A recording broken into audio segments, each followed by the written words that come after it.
To celebrate our 25th wedding anniversary, my husband and I planned a month-long adventure in Belize.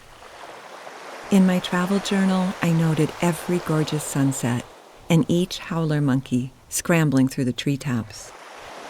I recorded the wonders of a mojito made with freshly ground sugar cane and muddled mint. I wrote about the jungle hike that took us to the top of a mountain where we were the only people, and how we stood in the mist that overlooked the clouds while our heads spun with humidity, our own sweat, and the beauty of the forest below. I mused about the tranquil blue ocean, the beautiful smiles on the Garifuna drummers, and the sublime pleasure of tea delivered first thing in the morning on a tray, steaming and delicious. I never wrote about the postmenopausal bleeding I was experiencing. I never mentioned the spotting, or if I had any curiosity or concern about the fact that it was happening throughout this month-long trip.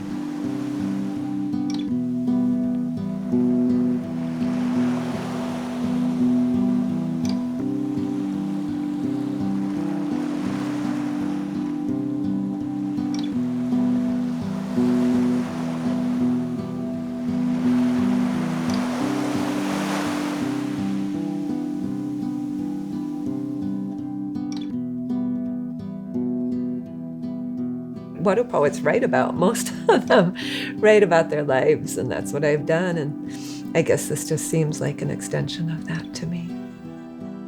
But I haven't been having much of a poet's journey through my diagnosis and treatment plan, although I have been writing. So based on those factors, it ends up being stage 3.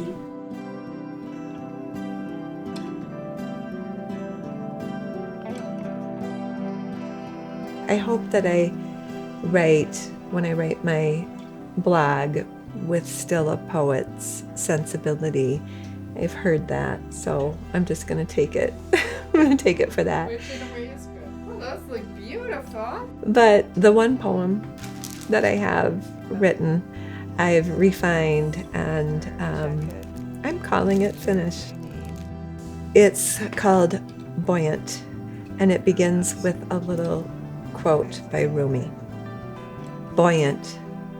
Feel the motions of tenderness around you, the buoyancy. Rumi. I have set sail on a boat of promises. It appears it might be leaking. The night is dark, my way unmapped. Here in this ocean of dreams there be monsters. Unseen in the deep dark below, they are briny and clawed. I am floating above them in my vessel of transformation. The wind is with me, my sail is set. I am heading toward a shore of stars, sparkling in the sand.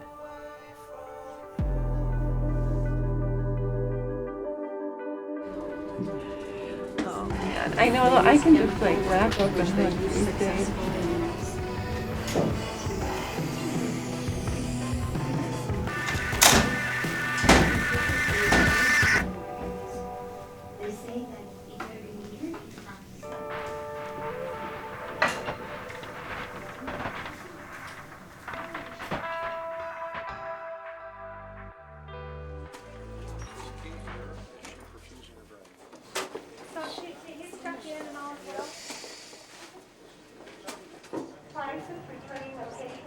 We found out that it was endometrial cancer, and it was a high grade, what we call a serous endometrial cancer. It has the potential to spread more like ovarian cancer.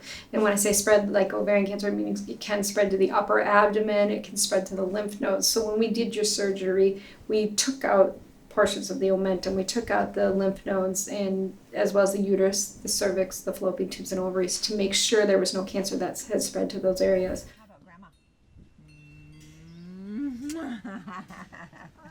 First, I was really angry when she got diagnosed because I was just like, well, this is just not fair, because she's done so much to be healthy and just to make everybody around her healthy. It just really pissed me off when she got diagnosed with this cancer, because it just seemed like like just a kick in the stomach.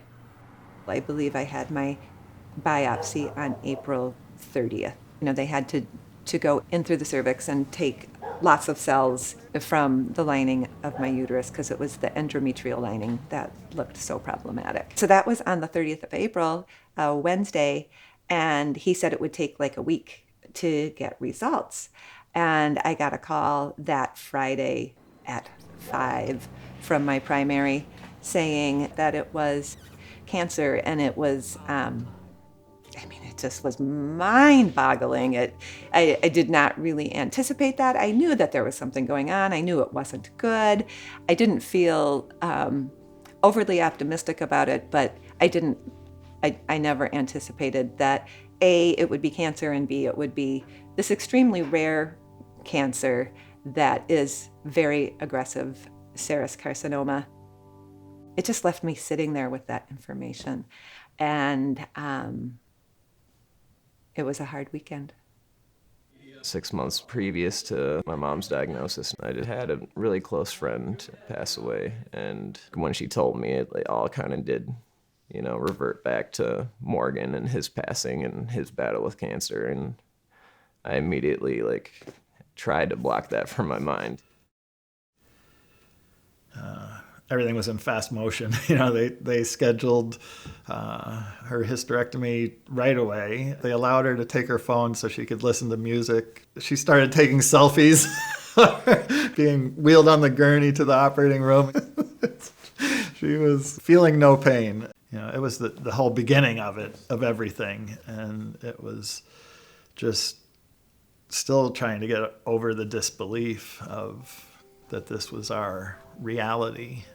On top of the diagnosis, on top of the hysterectomy, on top of the uncertainty and the whole new reality is that they took everything on top of all the other emotional work that I feel like I have in front of me. I think there's a little hormonal play going on there. That's just the cherry.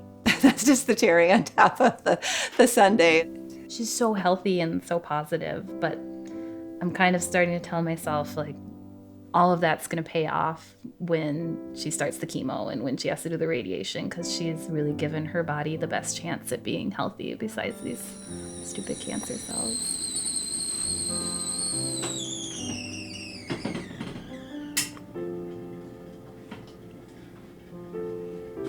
It kind of floods in what the reality of your situation is. So emotionally, you have that catching up of where you are in life, that sudden reality of coming out of slumber and dreams and facing again that you have this new reality. But then once I get up and I get moving, I start to feel so much better, and I get this burst of, I can get through this, I can deal with this, I am healthy and strong, and I have so much to live for, and that's going to make all the difference in the world. And then the roller coaster, and takes the dive. Sometimes when we were together, she would get stuck on the statistics that 30-70, she had a 30% chance to pull through for this. And I never really wanted to engage in those conversations. I didn't feel like that was productive in general. That was definitely not how I wanted to be with her. I didn't want to focus on that 70% chance. I wanted to make that 30 be as realistic as possible. So, having an optimistic outlook gives you a better chance. And at least, if nothing else, it makes that time better. And I didn't want our time together to be feeling bad when we had other options still. And I would say, but 30% chance, or but chance of reoccurrence. I just wanted him to have that reality in his head too. And I felt a responsibility to give that to him, and then he can choose whether to ignore it or accept it. Emotionally and spiritually, I am ready to start the chemo. It sounds weird. I'm eager. So eager for chemo. But I am. I I want to do the next thing, and then the next thing, and then the next thing, so that I keep doing the next thing in my life.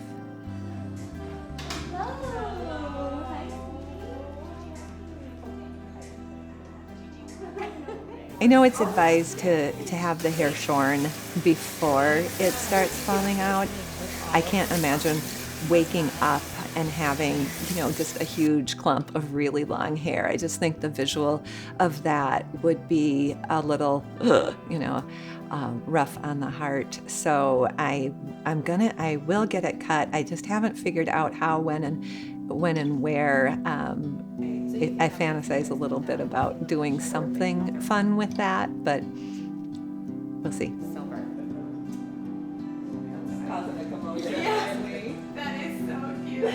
The haircut of champions. Yes. If you are just, sitting around with that cloud over your head all the time, then you're not able to enjoy those moments that life can offer up, because we're still living.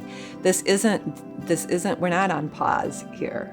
I'm still living. And so I need to be laughing and I need to be appreciating all of that. My daughter came over yesterday and measured my head for a wig. It was mostly funny. Yes, I think it looks great. See, your coloring looks awesome too. So I just completed my 3rd round of chemo. I had a lot of problems getting my 2nd round.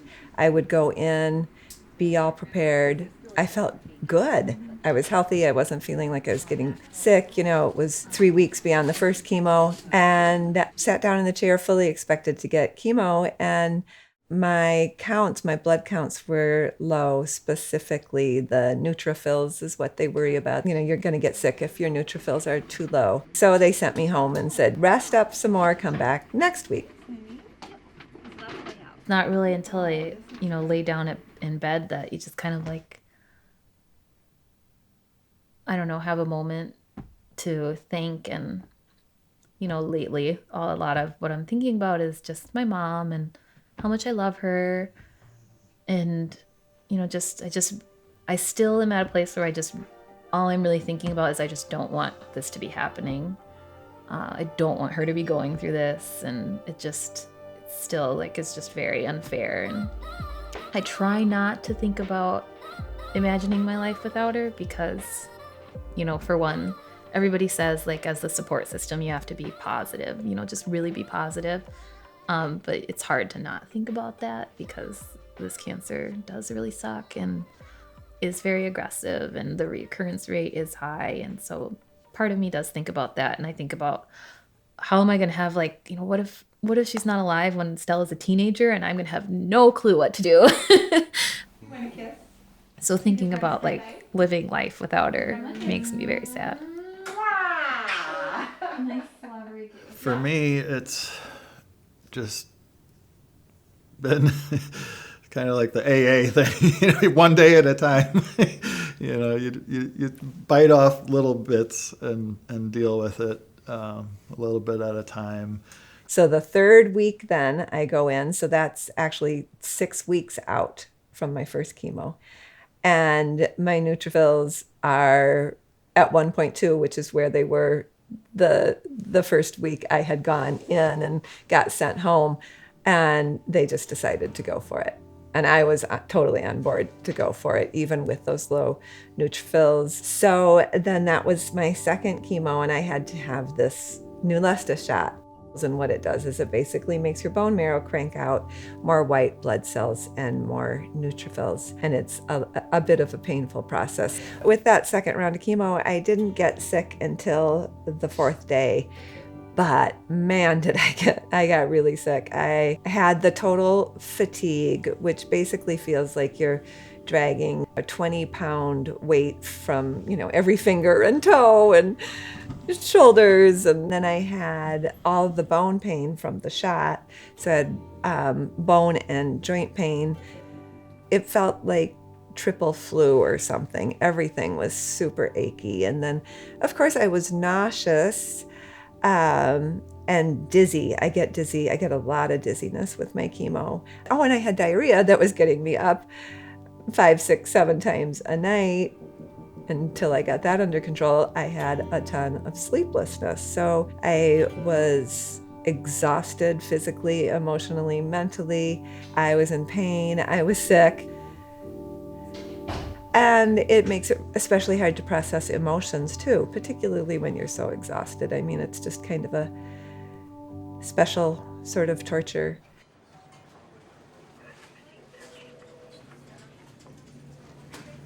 It was very difficult for me with my brother having cancer too. He had glioblastoma, a brain cancer, brain tumor.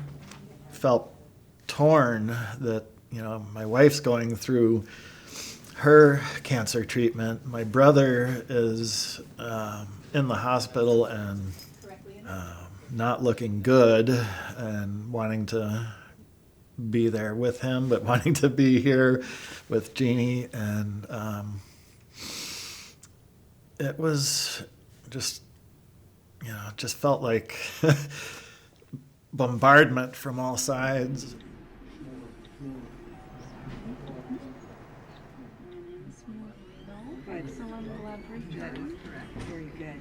The third round of chemo, which will be my last round of chemo before radiation, I am definitely dizzy. I've been pretty headachy the last 2 days. And today I would say it's fatigue and nausea and dizziness and brain fog. In preparation for chemo, I think I saw about 10 people. I just saw a lot of people. And this week, during my chemo effects week, I have a lot of people checking in, bringing soup, offering me rides to acupuncture. And that's very helpful. And I think that really helps with not falling all the way down into the abyss. For sure I'm clinging to the edge when I feel my worst, but letting myself be vulnerable to my friends and family it's just the key to coming back on top. Well, I've got the date and the time and the place. Lower it just a little bit to get into the bathroom. Yeah.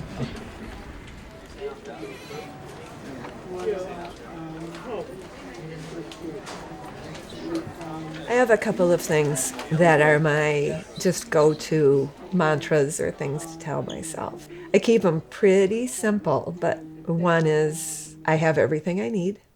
I do. We all do. We don't know it. We always are grasping or think we want other things, but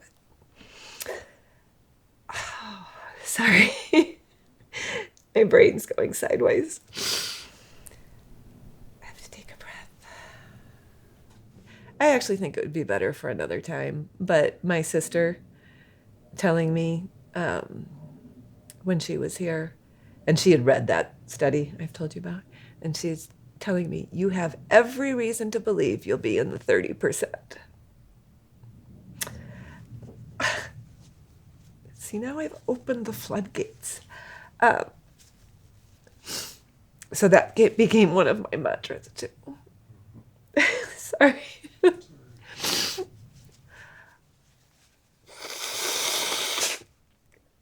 Now my nose is all stuffed up. Can you give me another Kleenex?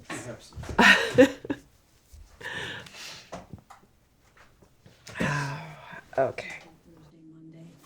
So 25 treatments of external treatments and then 3 internal treatments.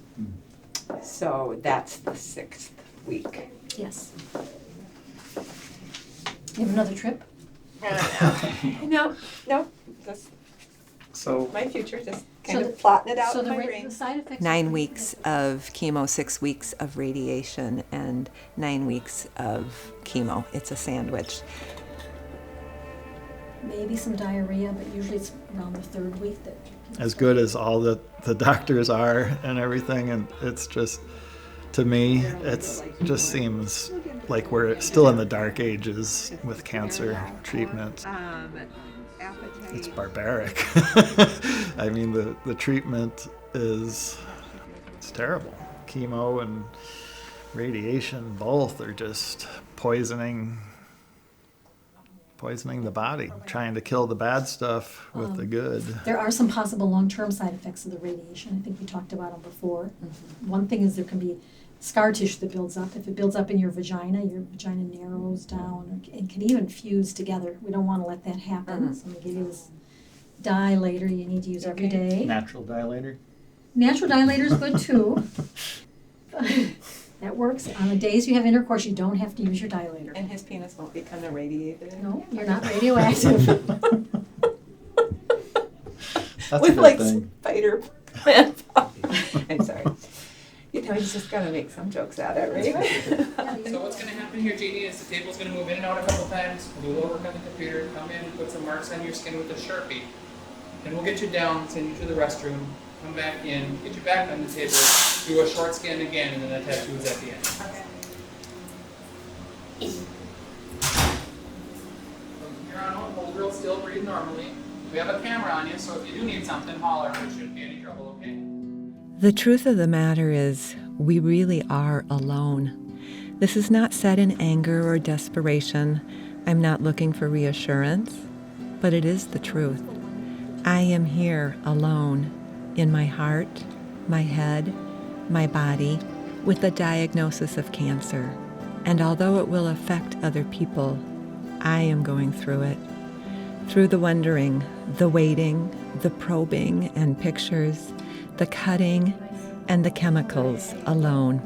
It's my body, my one constant companion for 57 years, that will survive it or not. I know there is a door, and I know I might go through it too, alone.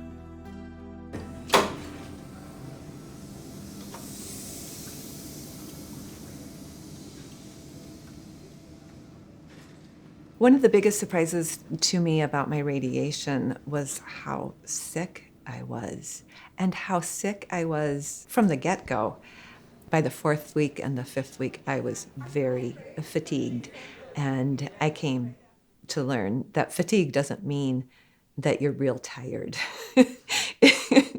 Fatigue is something altogether else. It's like I have no will.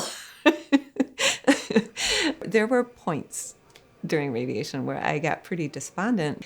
I felt with chemo that I knew I was going to be sick for this period of time, and then I would start to rebuild and feel better. Then I'd get sick, and then I'd start to rebuild and get better. And with radiation, there was just no rebuilding and getting better. And the fact that I got sick so quickly, looking forward and knowing that I had 5 more weeks of that, and I had to go every day, and I had to be locked behind, these huge, thick doors, and that I had to feel that machine go, with its beam on my belly, and then it moves, and then the beam again, and then it moves, and it went through 7 rotations, radiating my belly. It just, I don't know, there was a fatigue, emotional fatigue to all of that went along with the physical fatigue. Everybody says, I hate to see us here, but it'd be nice to see us somewhere else. Yeah, yeah, like the bar. Yeah. There you go. Or a national concert. There you go. All right, see you in the morning. Bye-bye. Thank you so much for... Not a problem. Anytime. Thank you. Bye-bye. I know.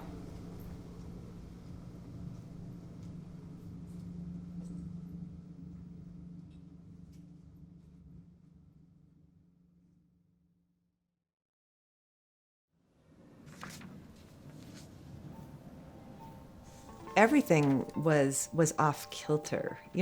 My whole life felt very off kilter. I was so sick.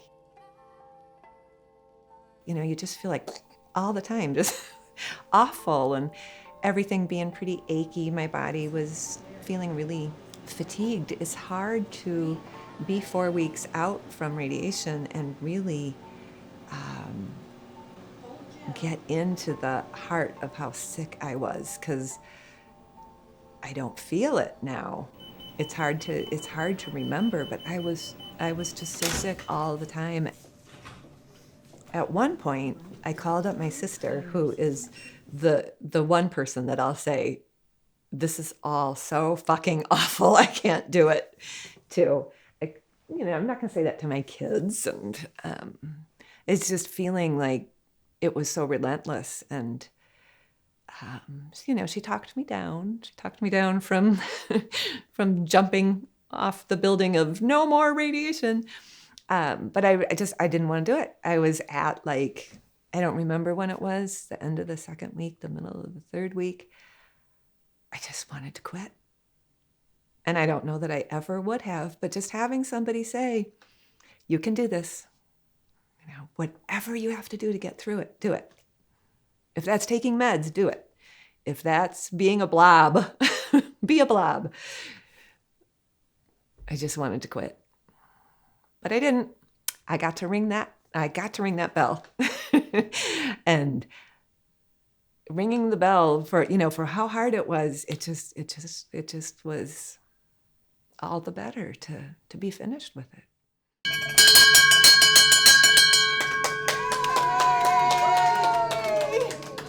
Oh my God.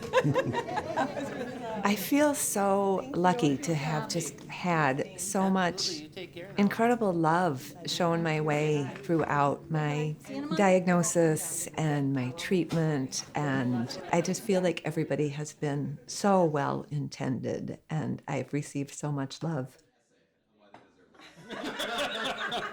Oh, I love it. That would be Actually, I love it too. And what they would do, a poem. What they would do in every single room. She's my mom. She has taken care of me my whole life, and this is probably the first time I've seen her so vulnerable. And I knew, part of, the battle and how hard it was going to be the fact that it's going to be a role reversal of sorts. It was going to be like, I'm used to my mom helping me and taking care of me, but now it's like, for how long it takes, it doesn't matter. Like, I'm going to help you no matter what, and like, I'm going to be there, and I'll be the one to help you this time. We kind of knew we would need help with meals and stuff because Ran is culinary challenged. So we knew that there would be, a lack when she was recovering, but it's almost like we didn't even really have to ask. So many people just were like, as soon as they heard, what can we do? How can we help? And it's just pretty amazing to be able to witness, all of these people in her life that love her and just saying all these wonderful things about her, because, it's a different perspective, and it's pretty cool to be able to see that. The other day, I went to the drugstore to get my flu shot, and the pharmacist was so sweet. She just took all this time to talk to me about my cancer, which wasn't relative at all to the flu shot, and asked me how I was doing, and said, "I can tell you're gonna do so well. You are gonna be so healthy. And, if you just need to talk, you can call me anytime. Just call me at the pharmacy. If you need a friend, if you need help, whatever, I'm here for you." I don't know this woman at all, but that is, that's how the world has responded. I just can't believe. That's love. She doesn't know me, but somehow she responds with love. It's incredible. It's just amazing. This is the best that humans can be.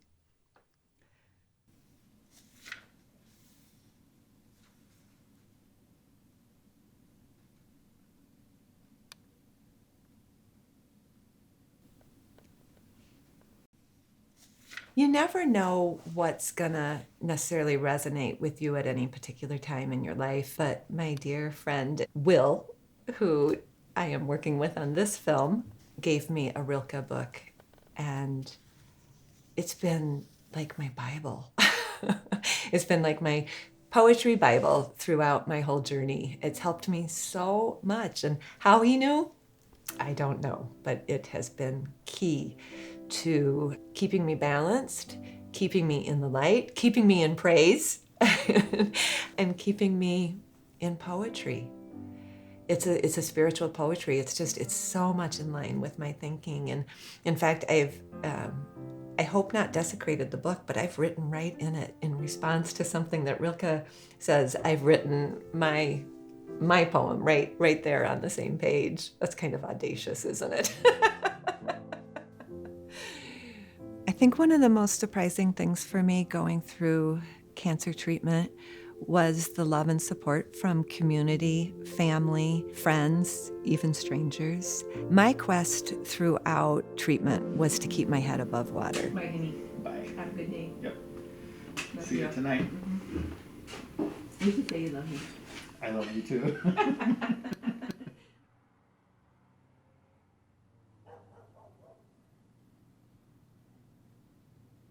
Every year for 20-some years, I've written a holiday poem and designed my own holiday card. And I really just did not want to let my fan club down. And I wanted to do it for myself, of course, but it was questionable whether I could pull it off.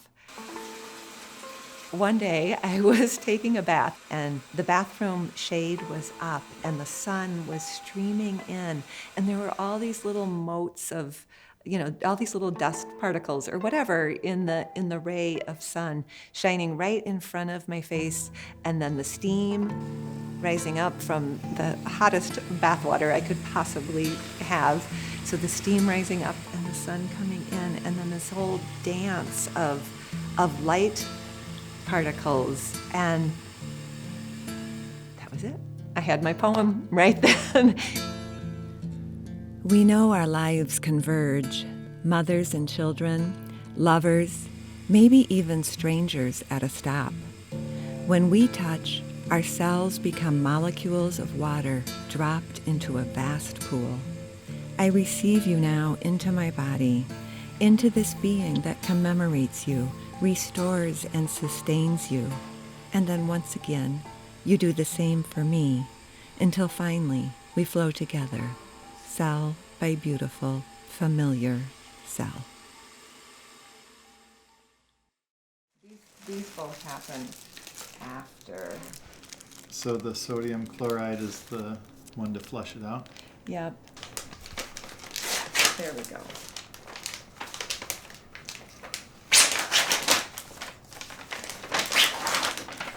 Okay, and then this is the same. After my fourth chemo, the fourth chemo was actually my first chemo of the second round. Randy and I, my husband and I, went to start up my IV fluids. And we had done this a number of times. It was fairly uncomplicated. And just coincidentally, as Randy flipped the switch so that the fluids were running, and these go right into my port. Just as he flipped the switch for the IVs to be running, I'm standing up at the time and I said, I don't feel well. She just collapsed kind of halfway onto the chair and onto the table. He's asking me, what's wrong? What's wrong? She was completely unresponsive. He calls 911 and I can hear that whole conversation that he's talking with the dispatcher.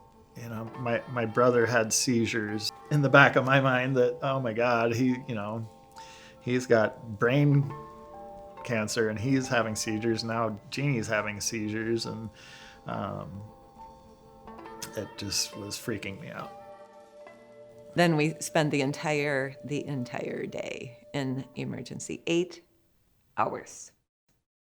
That's when they did the CAT scan that showed something on her brain, and her brain was swelling. The emergency room doctor has a very different opinion than the neurologists, and so then I have to have an MRI, and I'm super claustrophobic, so I have to have Valium to get into the MRI machine. And it was one of those things where, like the cancer is enough, the chemo is enough, and then there's something else. And what is it? Of course, the immediate concern is that the cancer has metastasized to the brain. And the MRI did tell us that it wasn't that, but there were concerns about what it was. And it actually took about 3 weeks to ascertain all this stuff, to figure out that the brain was swelling, that it was a result of the chemo, all of that. So, and I had met with a neurologist, an epilepsy specialist, who put me on anti-seizure meds and, said that I shouldn't drive. And my oncologist suggested that we just stop chemo there. The last several chemos were prophylactic in nature. They were gonna just stop the last 2 chemo treatments altogether, and Jeannie felt like she wanted to do one more. She was ready for the next one. We went ahead with the 5th chemo, even though my neutrophils were really low, and my brain was swelling. But again, psychologically, I wanted to do that 5th one. I felt that it was important and necessary to give me, the confidence that I was battling the cancer as hard as possible.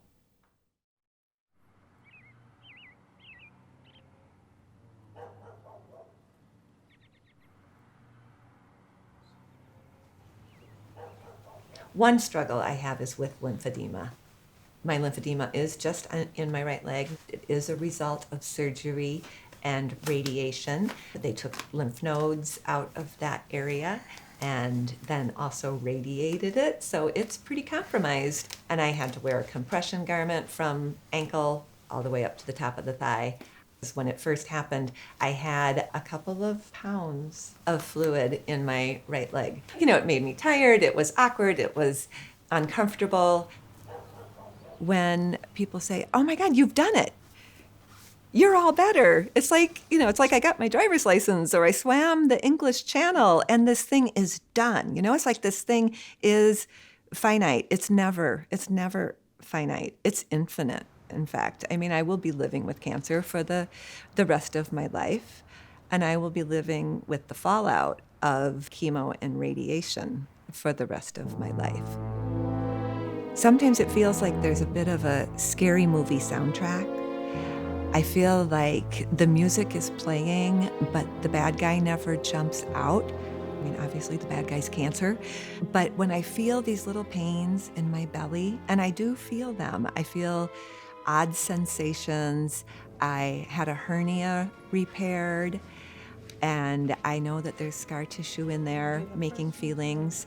I don't have the organs that I used to have, so there's more movement in my belly for my intestines. And then sometimes I feel kind of a cramping. I don't like any of these feelings. It's not like I want to be feelingless, but they're a part of the scary music. And then your last CAT scan looked, as far as remember, that one nodule in your lung that was significantly decreased. It's been 2 years since I had my diagnosis. With each year that passes from the end of my cancer treatment, that scary music gets quieter, because as I move forward, the likelihood of cancer returning is slimmer with each passing year. It's within those first 5 years that the likelihood of reoccurrence is the greatest. So I'm looking forward to turning the volume down on the scary music.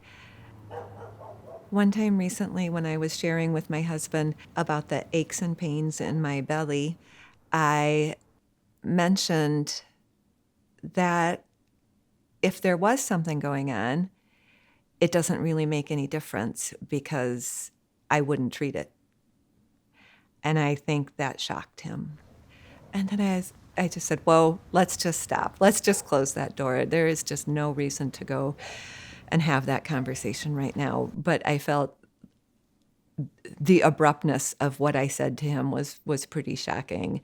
And I might be having these conversations in my head and processing a lot, and that doesn't mean that I'm doing that with everybody else. And so I think I should be careful.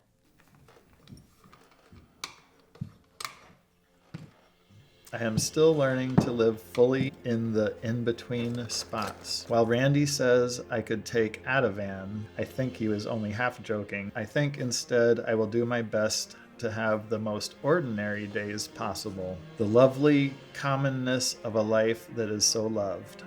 See my kids, play with my grandbabies, cook dinner, read by the fire. Then In the night, I will find my way to my husband. And okay, I almost made it. I only got 2 lines left.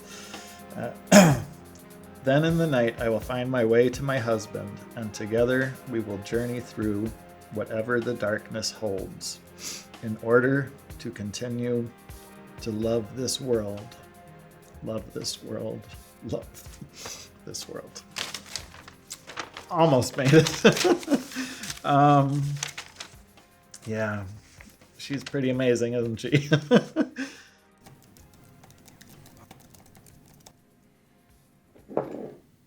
I know it's not helpful to me to spend a whole lot of time looking backwards. I want to be present. I want to look forwards. Yet there is that struggle of who I am. And I am definitely reacquainting myself with Jeannie. And I do still feel like myself, but I am adapted or abridged. And I think I'm still catching up emotionally with the new me. Are you so good? Oh, you so good. Yes, you got secrets? You want to tell me secrets? Well, I'm very, very photogenic. The sun is shining here in Minneapolis, and that makes the shadows dance across my landscape.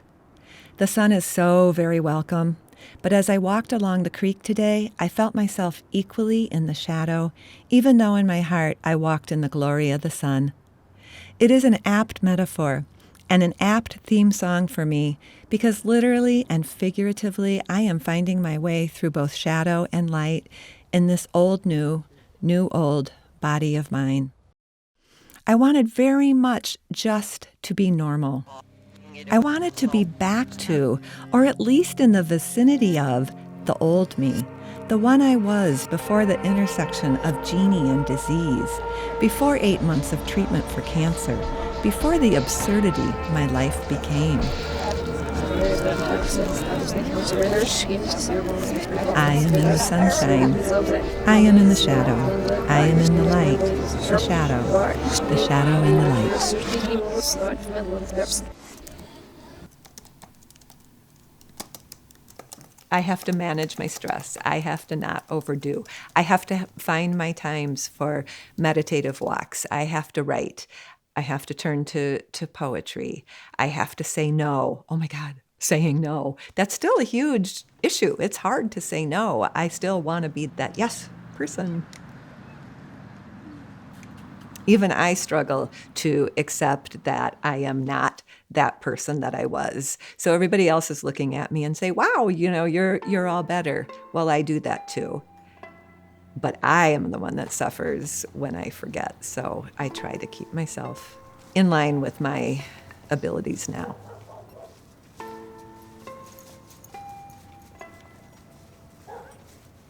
You have to make your very best decisions, and you have to keep your very best faith in the path, and that it'll work out. Sex was something that it was just one piece of the worries that were before me. And of course, my husband was extremely fond of my vagina and wanted to keep it intact and an important part of our lives together. And that's pretty much happened. Of course, a lot changes with sexuality when all those parts are gone. I used to have contractions in my uterus when I would have an orgasm, and now I don't have a uterus. So I don't have that, but it's still there.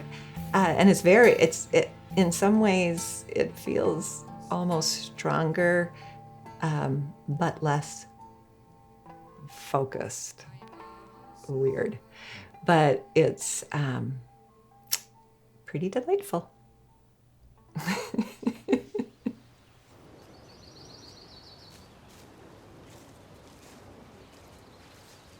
It's scary. There's still a high rate of recurrence and a lot of hurdles still to go, I'm sure. Being sick is very lonely. I had a lot of support and love, but it's still, you're facing something all by yourself in the end, and that is your mortality. We come into this world alone and we leave it alone, and that is true. Even if you're holding somebody's hand, you're still in your own journey.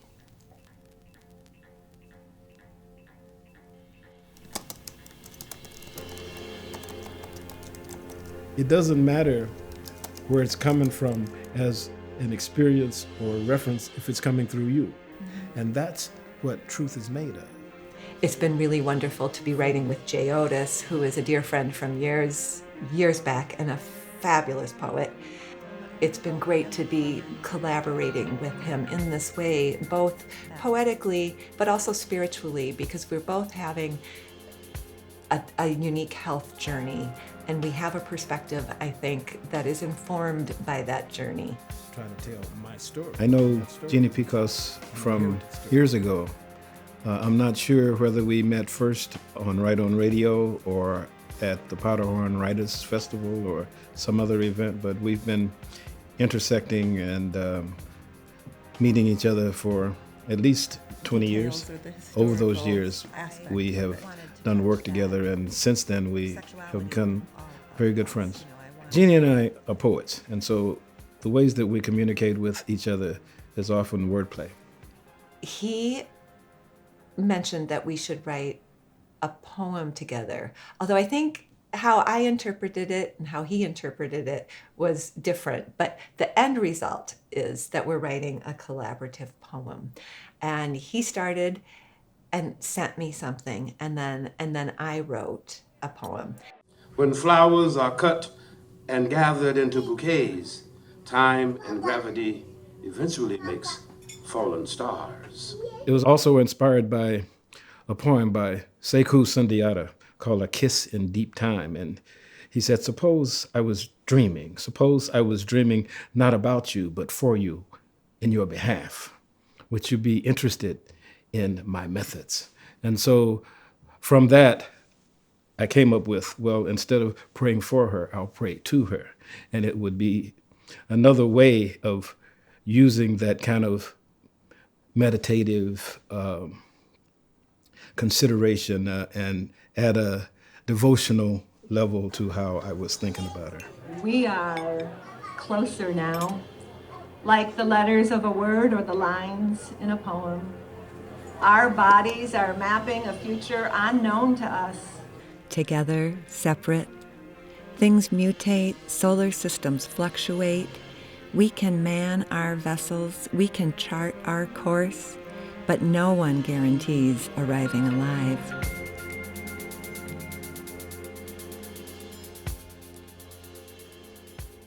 I've been ill so often and for so long that it no longer surprises me. But I have been dealing recently with another health crisis.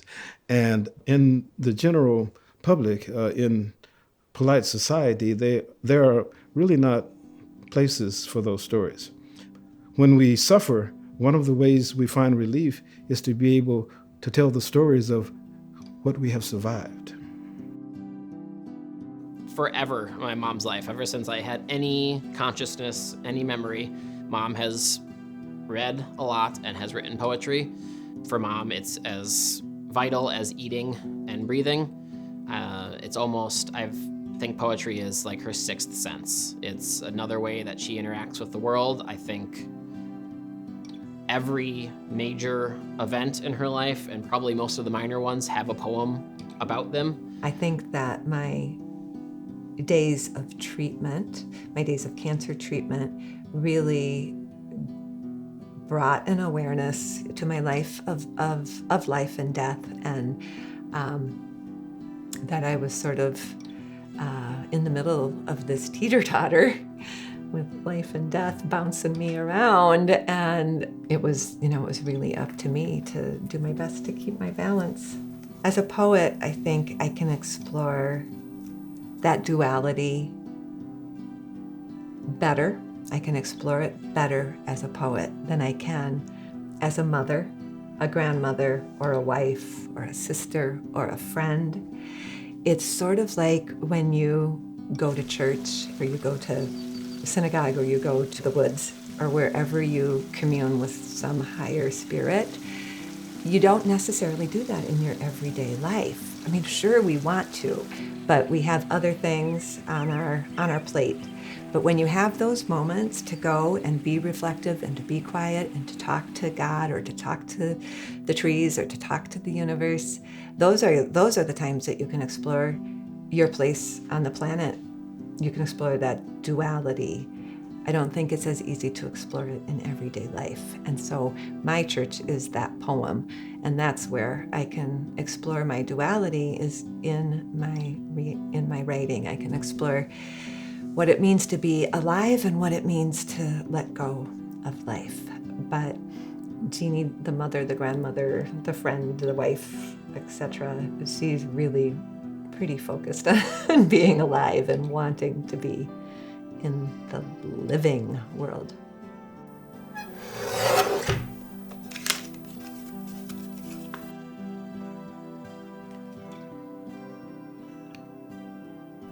All this, to fall patiently, to trust our heaviness. Even a bird has to do that before he can fly. Rilke. I walk beside the river rimmed with ice, a dark thread of mystery. What flows downstream disappears from my sight as it joins the greater water. I think of you when I see the cardinal, bird of my heart, bright red flash against the dusky sky. I think of all that has been unpromised. Oh, our shattered hearts beating in their darkness. We've always known it's not whether they will break, but what we will do with their brokenness. So I say thank you, broken heart, who like an egg is just fragile, brittle beauty until broken. Thank you, broken heart, cracked with all this glorious light pouring in, cracked with all this glorious life blossoming out. All this glorious life.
To me, cancer is a force of nature, wild and unpredictable, not something that my thoughts can control.